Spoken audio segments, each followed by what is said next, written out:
بسم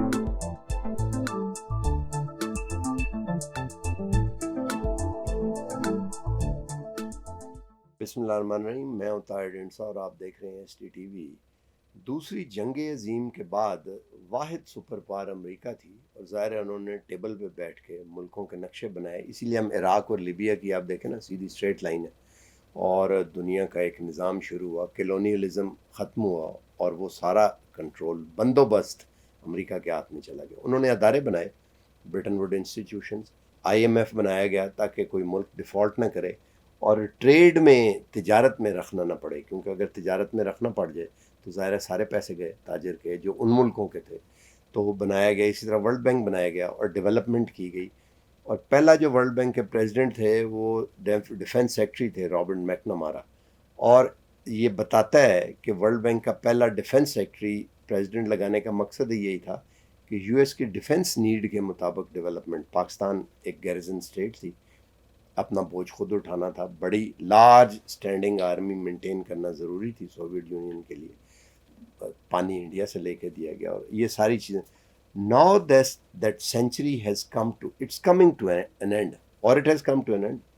اور دنیا میں اور پولز پاور کے ابھرنے شروع ہو گئے ہیں۔ چائنا جو ہے وہ ایک بڑی پاور بن گئی، جس سے پوری دنیا کے نظام جو ہے وہ ٹاپسی ٹربی ہوتا جا رہا ہے، چینج ہوتا جا رہا ہے۔ ہر جگہ پہ پیچ ورک کی ضرورت پڑ رہی ہے، چھوٹے چھوٹے نئے انتظامات کرنے پڑ رہے ہیں۔ اس سے پہلے کہ کوئی بڑا ایونٹ ہو جائے، جیسے سیکنڈ ورلڈ وار تھی یا کچھ اور، تو وہ یا کلائمیٹ کا کوئی ڈیزاسٹر آ جائے اور پھر بڑا سارا نظام دوبارہ کرنا پڑے، چھوٹے چھوٹے پیچ ورک ہو رہے ہیں۔ پاکستان بھی اسٹرگل کی وجہ سے، اپنے جغرافیے کی وجہ سے اور ہسٹورک ریزنز کی وجہ سے بڑا پریشر محسوس کر رہا ہے۔ پہلے تو امریکہ کا کون ہونے کی دیر ہوتی تھی، سب کچھ ہو جاتا تھا، اب چائنا اور سعودی عرب وغیرہ دوسرے بھی ہیں۔ میں نے یہ ایک انٹرویو میں پاکستان کے نیشنل سیکورٹی ایڈوائزر محیط یوسف کے ساتھ امریکن نیشنل سیکورٹی ایڈوائزر کی جو ایک ٹاک تھی، اس میں خود سنا۔ انہوں نے کہا کہ سعودی عرب کے سمجھا جاتا تھا کہ سعودی عرب کچھ کہہ رہا ہے تو امریکہ کہہ رہا ہے، اب ایسا نہیں ہے، اب اس کا مطلب چائنا ہے وہ کہہ رہا ہے۔ تو جو پیسہ یورپ سے نکلا اور انہوں نے ڈس انویسٹ کیا، وہ 3.5-4 ٹریلین ڈالر کویت، سعودی عرب اور قطر کے پاس موجود ہے، اور ان کو اپرچونٹی چاہیے انویسٹ کرنے کے لیے۔ چین جو ہے وہ کہتے ہیں 3 ارب تک لوگ جو ہیں وہ یہ گلوب سسٹین کر سکتا ہے، 8 ارب ہے، تو فوڈ سیکورٹی ایک بڑا ایشو بننے والا ہے، اس لیے اب زمینوں کی تلاش میں بھی ہیں لوگ۔ چین جو ہے وہ کارپوریٹ فارمنگ میں بھی، تو بہت سی چیزیں جو ہیں وہ چینج ہو رہی ہیں۔ آج ہم اب چائنا کی جو ہے وہ پریمیئر جب آئے ہوئے تھے، عین اسی وقت وہاں دھماکہ بھی ہوا ہے، اور طالبان نے، داعش نے وہ کیا۔ داعش کے بارے میں کہتے ہیں کہ انہیں فیسیلیٹیٹ کیا گیا وہاں سے یہاں لانے میں، الزام تھا یہ بہرحال۔ اور عین اسی موقع پہ دوحہ قطر میں طالبان کا جو وہ دفتر، جسے ایک زمانے میں ہماری طرف سے وہ جنرل فیض تھے، یہاں پہ ہم نے ISI نے یوز کیا، اور اتنے پاورفل تھا پاکستان کہ پاکستان کے وجہ سے انہوں نے انڈیا کو، جو رشین انوائے تھے اس کے 3+1 کے قابل آف، انہوں نے انڈیا کو اس سے آؤٹ رکھا، ان کو آنے نہیں دیا، اور بڑی امبیرسمنٹ تھی انڈیا کے لیے اس وقت۔ اور یہ جب US کا ایگزٹ ہوا، اب یہ دھماکہ ہوا ہے عین اس وقت جس وقت یہ واقعہ وہاں پہ ہوا ہے، اور بندے مارے گئے ہیں جمعیت الاسلام کے مولانا فضل الرحمان کے، جن کے بارے میں یہ سمجھا جاتا ہے کہ is very close to the establishment, Pakistani establishment, اور انہوں نے بڑا پارٹ پلے کیا۔ طالبان جب طالبان سے پہلے بھی مجاہدین تھے، کوڑا خٹک سے آئے، مسلک کی وجہ سے بھی، اور ابھی بھی ان کی وہ اسٹریٹ فورس موجود ہے۔ تو یہ ایک میسج بھی ہو سکتا ہے، اس کے بارے میں ہم مزید بات چیت کرتے ہیں۔ ہم نے ایک انٹرنیشنل افیئرس کے ایکسپرٹ جرنلسٹ کو دعوت دی ہے، تاکہ ایکسپرٹی تو اپنی جگہ، اس کو ڈیسائفر عام لوگوں کی زبان میں کیا جائے۔ افتخار شرائع صاحب، ویری وارم ویلکم۔ شرائع صاحب، اس کے بارے میں تھوڑی سی، جو ہم نے ابھی تمہید میں بات کی، تھوڑی سی بات کریں، پھر آگے اس کی ہم۔ بڑا ایک اچھا کمپریہنسو قسم کا ابتدائیہ آپ نے بیان کیا ہے، اور میرا خیال میں اس میں کوئی شک نہیں ہے کہ دنیا بدل رہی ہے، اور 21ویں صدی کے بارے میں تو کہا یہ جاتا ہے کہ یہ ایشیا کی صدی ہے۔ گویا کہ اس سے پہلے ہم نے دیکھا ہے کہ امریکہ اور اس کے یورپی اتحادی اس پوری دنیا کو ڈرائیو کرتے رہے ہیں،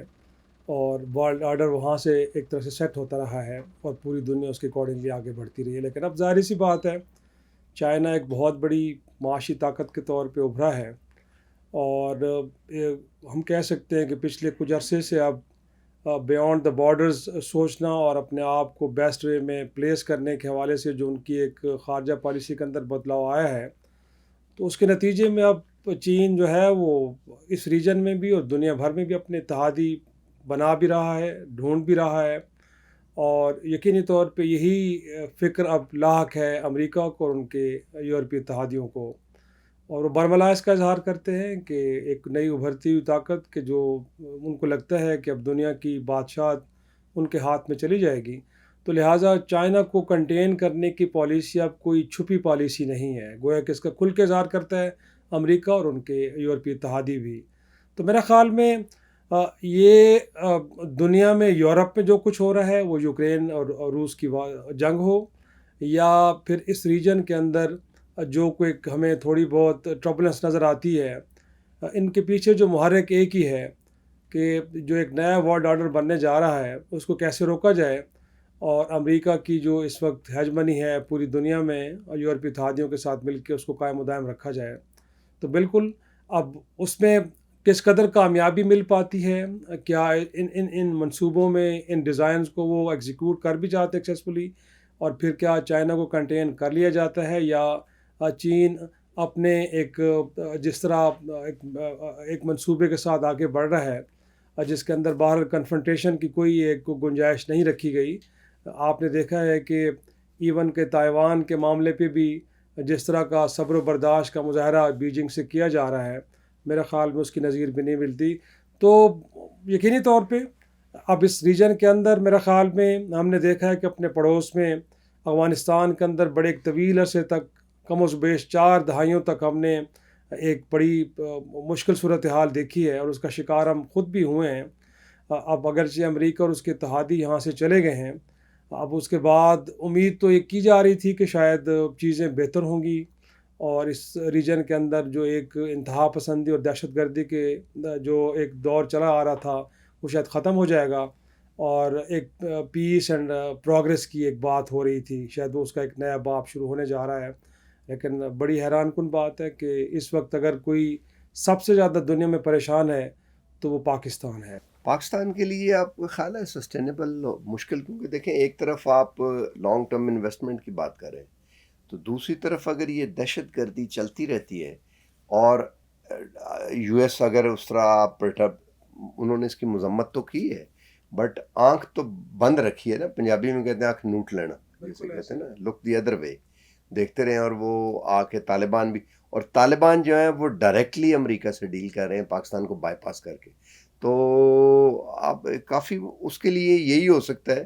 کہ انٹرنلی سپورٹ ہو جو کہ پولیٹیکل۔ یقیناً میرے خیال میں وہ جو ہم اگلا آرگومنٹ میں دینے جا رہا تھا وہ یہی ہے کہ اس بدلتی ہوئی دنیا میں جہاں پہ خطرات ہیں وہاں پہ اپرچونٹیز بھی ہیں، لیکن میں سمجھتا ہوں کہ جہاں بھی اس طرح کی اپرچونٹی ڈیولپ ہوئی اور لوگوں نے ان کو بڑا بیسٹ وے میں اویل کیا ہے، ان میں اور پاکستان کے کیس میں ڈفرینس یہی ہے کہ وہاں پہ باہر ایک سسٹم ان پلیس تھا، ایک پولیٹیکل ہارمنی تھی، اور ایک نیشنل اپروچ کے ساتھ اس اپرچونٹی کو گریب بھی کیا گیا اور بیسٹ وے میں اس کو پھر اپنے فیور میں یوز بھی کیا گیا۔ پاکستان میں بدنصیبی سے میں سمجھتا ہوں کہ پچھلے جو 2-3 دہائیوں سے جو ایک پولیٹیکل ٹرمائل کی کیفیت ہے وہ ابھی تک برقرار ہے بہرحال،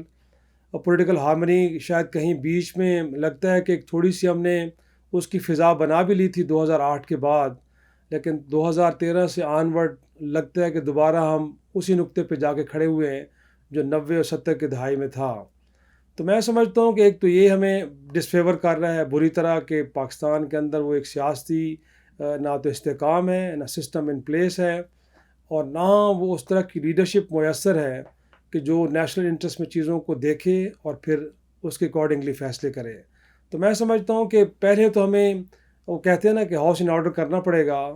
اور اس بات کا ادراک تو بہرحال کہیں نہ کہیں یہ موجود ہے کہ اس وقت پاکستان کے لیے خطرات بھی موجود ہیں اور ایک اپرچونٹی کی فضا بھی بنی ہوئی ہے۔ تو میرا خیال میں اگر اب اس موقع پہ ہم نے تھوڑا سا کوئی ہلکا سا ایک مینیفیسٹیشن نظر آئی ہمیں، جس طرح ہم کچھ پروگرامز لے کے آئے ہیں،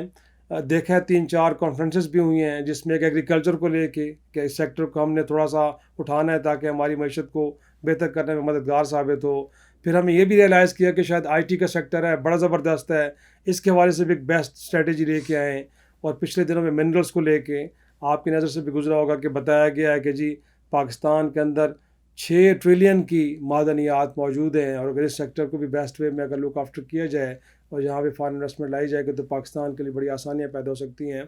لیکن ریجن کے اندر میں سمجھتا ہوں کہ کوئی چائنا کنٹینمنٹ پالیسی جو ہے امریکہ اور یورپ کی،